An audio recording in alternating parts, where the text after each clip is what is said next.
This is Guerrilla Theatre live from the London Victory Club stage. Glad you could make it tonight. I'm Michael Tierson. Tonight we've got one of the bands that's helped put Philadelphia back on the map as far as rock and roll goes. From Philadelphia, and very proud of it, the A's.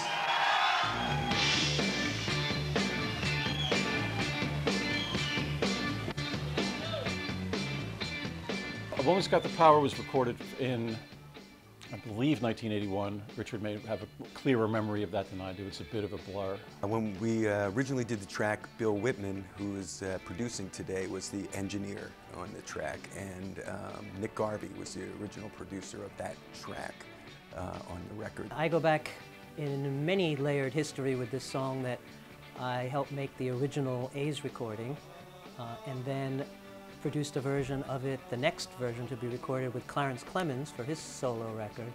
So I've been around the block with A Woman's Got the Power quite a few times. My main contribution to this song was the chunks, the eighth note beginning, damp, damp, damp thing. It was our first sort of attempt at an R&B flavored song, and the groove was just not happening. We weren't playing to an electronic metronome or a click, so I just started pounding out the eighth notes, and we would groove for a while. We did it and got a track that we liked, and then it was time to go back and replace my guitar with what I had originally intended, what I had originally played on the song, and everybody, Bill Wittman included, said, nah, that's great, that's really cool the way it is, and that became the intro of the song.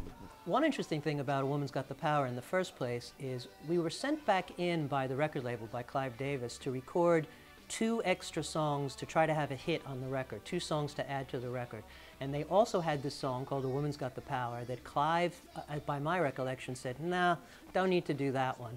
And they were just begging and begging, let's just squeeze it into the session at the last second. We'll take 20 minutes, we'll just bang it out, which we kind of did in a hurry. It really was something that the A's fought hard to get on the record and turned out to be the album title, the focus track, probably the biggest hit they ever had. And it was the track that I don't think Clive thought should even be on the record ahead of time.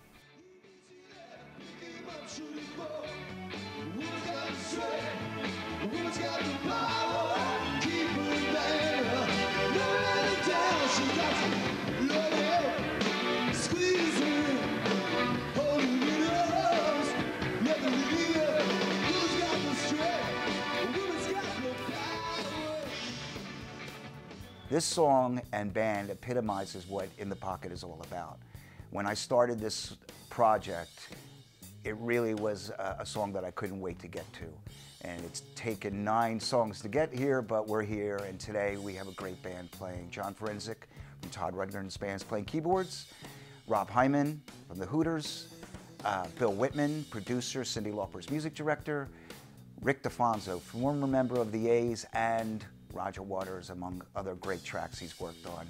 And the amazing, beautiful Patti Smyth is singing lead vocals on this, and I can't be more excited because she's absolutely terrific. There's a couple of reasons why I'm doing it. It's in Philadelphia, and it has to do with the Settlement Music School. My friend Dave Uosikkinen. We go back a long time, and I go back with Philly a long time. I think I did one of my first shows here with one of my first incarnations of a band I ever played with.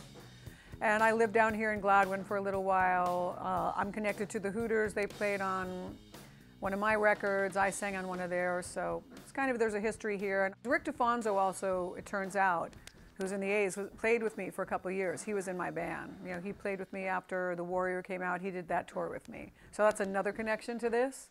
I have a soft spot for Philadelphia. That's what it's about. And if it's music and it's education, then those are 2 good things.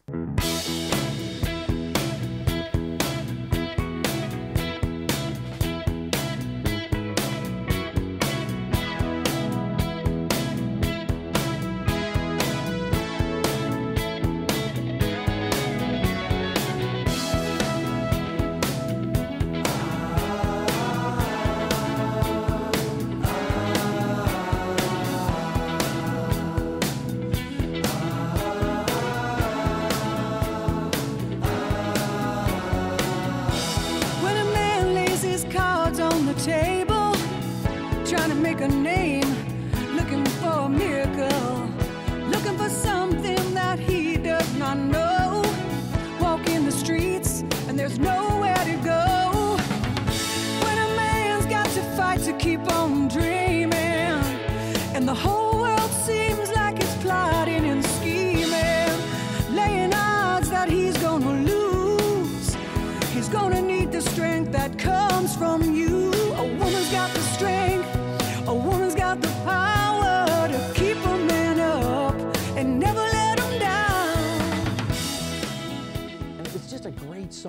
And not even, you know, in my mind, it's not like, oh, it's one of my favorite A's songs. It's one of my favorite songs, you know. It's just good. It's just got that kind of funky, a little Motown-y Stax thing, but it's rocking. The original song, the tempo was faster and it was more driving, again, kind of power punk pop, for lack of a better, I hate to put labels on things, but it had this punky energy that was really driving.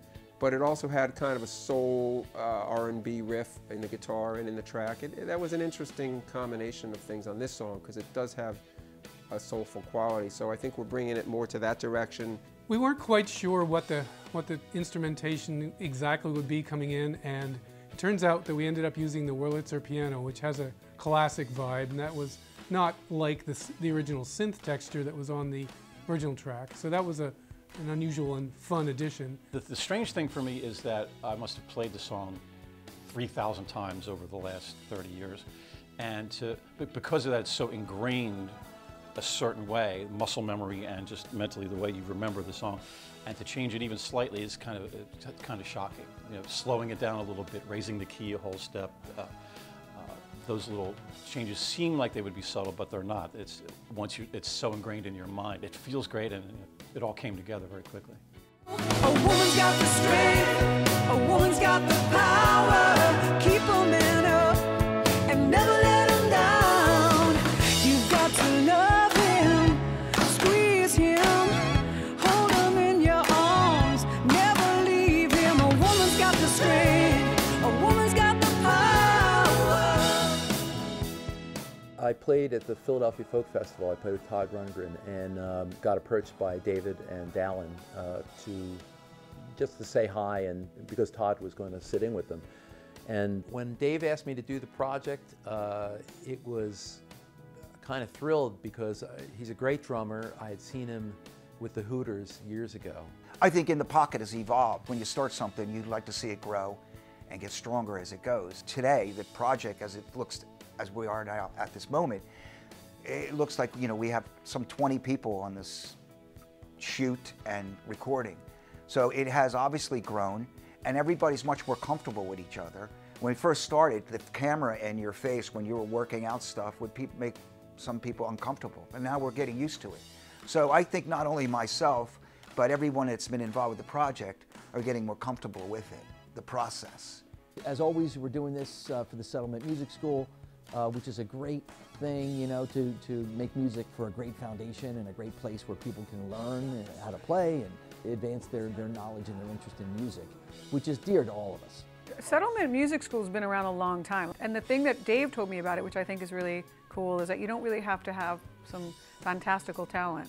If you have an interest and a love in music, then you can go there and they'll teach you to play, and I think that's great. Well, I'm really you know, proud to be associated with something that helps music education. I mean, I think it's really important. I think it's, you know, hardly overlooked now, and it's something that needs to be there. The Settlement School is a wonderful institution, and my wife takes piano lessons there, so we have a personal connection with it as well, and I'm glad to be able to do something that would help out. Thank you for supporting the project. It really helps us bring awareness to music education and Settlement Music School. We really appreciate the support. It helps us keep going. When a man lays his cards on the table, trying to make a name, looking for a miracle, looking for something that he does not know, walking the streets and there's nowhere to go. When a man's got to fight to keep on dreaming, and the whole